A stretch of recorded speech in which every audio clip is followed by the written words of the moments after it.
What's going on, gamers? Clyde here, and we're going to be talking about some hot topics going on in Destiny 2 right now. We might as well call these videos like Cooking with Clyde or something, because we're getting ready to stir this up, you know? Medium rare. What I'm about to say might be well done. Just want to start off by saying the core value of Destiny 2, of what we knew in Final Shape, of signing on every week, seeing what the weekly raid was, seeing what the weekly dungeon was, doing your powerfuls, doing your pinnacles, kind of the loop we've done for a while. It doesn't feel the same anymore. Simply because, perfect example right now that many of you might not know, you just load up the new raid, right? And you are new and you're just trying to go in the raid and get powerfuls. Well, guess what? It's going to drop on power. It's not even going to drop you powerful. And the tiered loot is pretty bad. Now, this change on Tuesday will fix this because Bungie said that they're going to change the contest delta from -40 to -30. How are you supposed to go in LFG and do a triple feet raid just to get +1? I feel like LFGs are not going to be able to do 3 to 4 to 5 feet. Well, definitely not 5, but to go into LFG and do a 3 feet and do a 4 feet raid just to get tier 4 loot from the raid might be worth it for you and your friends. But for LFG and the community, it's probably not going to be there because you got less tokens, you got encounter challenges, you got additional combatants, you've got a 2-phase limit, and you have cutthroat. These aren't bad. You could always do 2-phase. You could do additional powerful combatants, which is like Banes, and token limit. It's not so bad, but again, it's not worth the time to go in and do it. So now let's talk about something that we've seen in the TWID recently coming up on the Solstice event. They're removing the bonfire playlist. So the whole purpose of Solstice was to at least do something on the EAZ or do something, an activity that went with that event. So they're pretty much taking that out. So I don't know how Solstice is going to be. Is a vendor just going to pop up and be like, hey, go play the game and then come get the Solstice loot? Now the Solstice set, it has a really good armor perk on it. The core value of Solstice might have not been the funnest, you know, it might not have been, hey, I want to go do EAZ and just grind it out, but its core value of that mission is just not there anymore. Now let's talk about Arms Day. Arms Day, Ada comes in here, you come here, you pick it up, and then you're like, oh, there's engrams here. This is great. So you farm these telemetry, you pick up an engram, and then most people are probably taking their engrams to Raoul. Hopefully you're not doing that because it drops tier 1, but you're like, okay, well, what can I do with this engram? Now you come here and you have to double down. You got to spend more telemetry just to decode it. One of these 2 weapons, 2 normal and 2 shinies. So you're kind of just like, but I want the hand cannon, so I'm going to decode it here. As you see here, mine's a tier 3. Well, the only way to get tier 4 is a higher guardian rank. And it tells you right here on the menu, if you go to the section of where you can use your event tokens, right here it says an engram with a tier 3 weapon or an armor gear item. Now, again, to get tier 4, I think you need to be guardian rank 8, because I'm at 7 right now. Or no, you have to be a guardian rank 9. And again, tying loot behind guardian ranks, I don't like that. I don't like that one bit. But it just feels like Arms Day is just pointless. Cool, hand cannon, we appreciate it, but it's not an event. So now Trials of Osiris is back, and there's 2 new weapons that you can go grind, and guess what? There is no featured weapon. You can just keep playing and get unlimited drops of the weapons. They put it in the TWID here, just want to show it here. Pretty much they're saying for the next 6 weeks, no weapon is featured, go in and farm. There's also a new Trials armor set, but when you click on Saint 14, if you are not a player that read the TWID and you're just a returning player, this looks so empty. All this is old armor. There's nothing here that tells me that there's new loot to go chase. What happened? Why is this so dead? To let you know, Trials is definitely worth playing, because if you are 400 power level like me, I'm going to grind to 400, then I'm actually going to go flawless, because I can go to the flawless lighthouse chest and get 5 tier 5 pieces. And I've heard from people playing Trials right now, even if they're not 400, because you have to be 200 to even play Trials, but I heard from people playing Trials that you're getting high tier drops even if you lose a game. So Trials is rewarding, right? You're kind of thinking like, man, I could just go in there and farm power levels. My friends played last night and they said they went up 20 power from like 300 to 320. But here's the kicker. You can only go to the lighthouse once now, per account, per week. So the replayability factor is taken out. I don't understand why. Why can't talented PvP players keep going to the lighthouse and keep getting loot? I question that. But anyways, like I said, it doesn't feel like the core Trials playlist that was in the game before. Why are we stopping this one-time playing account? You might have noticed that we used to do GMs last season. Well, guess what? This season, 1 time per account. Conquests are once per season. Will these reset in September for Ash and Iron? I don't know. Or will they just reset in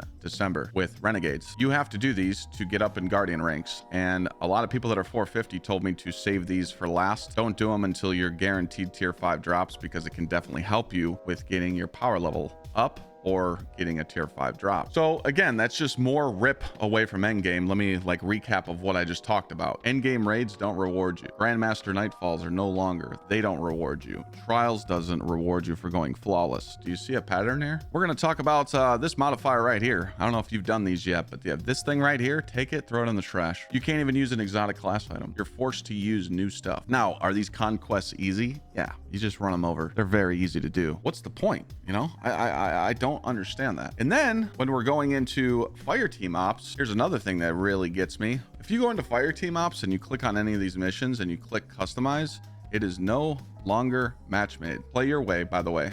Right? And the reason they do this is I might be higher power level than other people that I'm searching for. So I understand that, but why is it called a Fireteam ops? So you're forced to do this. Okay. You're forced to just do the normal version, right? And for a normal version, we could just see here that it does have 400 enemies and it does have equipment locked and all this. But I've been told, I haven't done these a lot, but I've been told that if you just randomly match with people, they're not doing the objective and you might not get an A+ reward. So people are triggered and they're like, well, I don't want to play with random people, so I'm just going to go back to solo. But then you go to solo and, you know, can we take a minute here and just look at solo, Fireteam, and look at Pinnacle? It looks empty, right? It looks empty. We'll get back to that topic in a second. But anyways, you're probably doing K1 or Caldera. So when I come into customize and I'm adding modifiers on my Grandmaster, remember when we were doing Spider-Man through Encore and we were just having unlimited grapples? They took that out and I have not seen that modifier since. So they took some fun out. Also, stuff like match game. Back in the day, about, I don't know if it was a year ago or maybe more, there was some balding modifiers in the Strike playlist and the Nightfall playlist and in the GM playlist, and Bungie took them out and said, hey guys, we're going to take these modifiers out of the game because you don't like them. So they snuck them back in. So I didn't understand that either.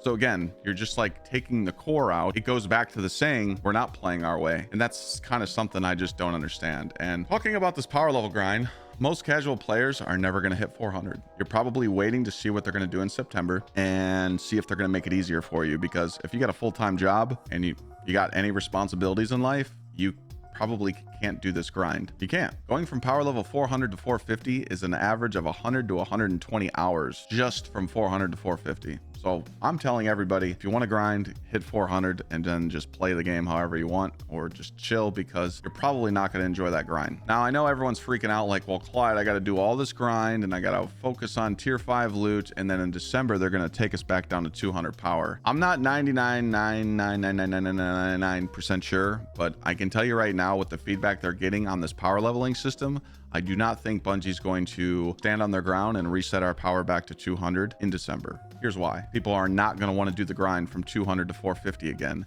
in Renegade. People are not liking this. Are they going to go against the grain? Are they going to listen?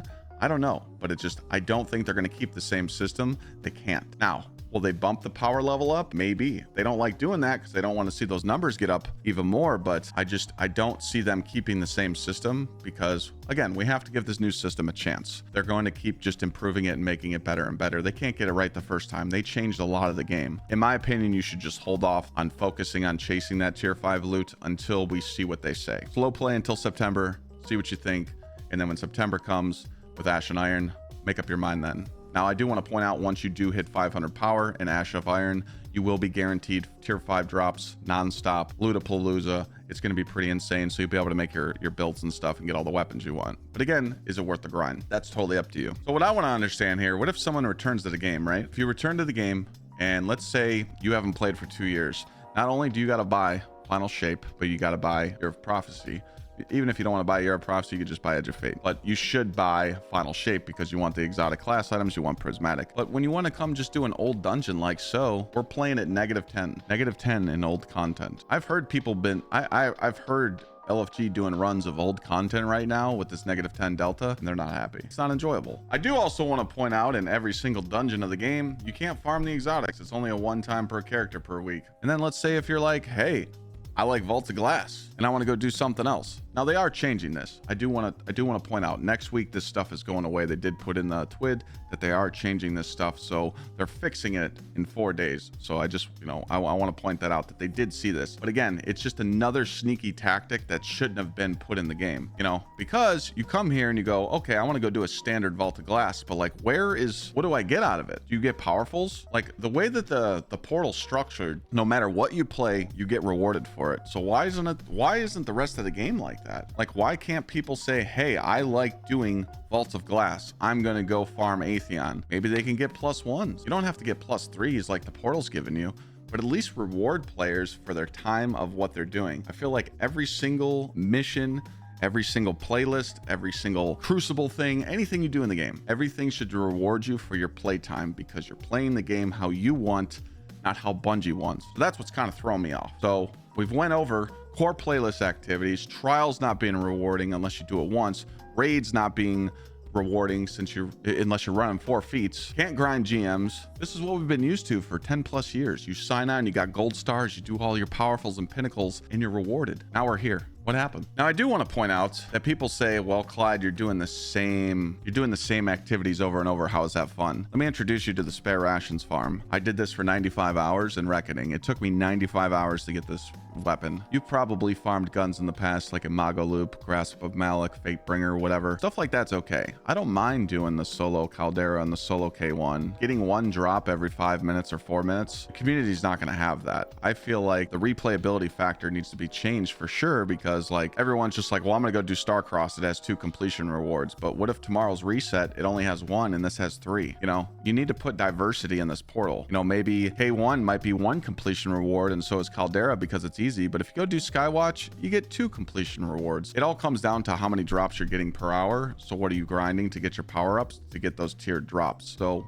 that we need that replayability factor back implemented in the game, I think. One last thing I want to talk about, unstable cores. Can we talk about the economy on this? Now, again, there is an actual strat that you can do to save these. You can farm an activity that drops a full set of 1 armor set, so you can keep infusing that same one for Glimmer. But have you seen how expensive these get when you start infusing into 400 gear? Like 6,000-7,000 a pop. Yeah, we need to change that. I'm so surprised they haven't changed unstable cores yet, but again, I'm sure it's been addressed. Remember, Guardians, I'm just here to be the guy that speaks up on matters of this game, and people like watching these videos. So don't forget to drop a sub, a like, maybe a comment down below to show some support, and I'll see you guys in the next one.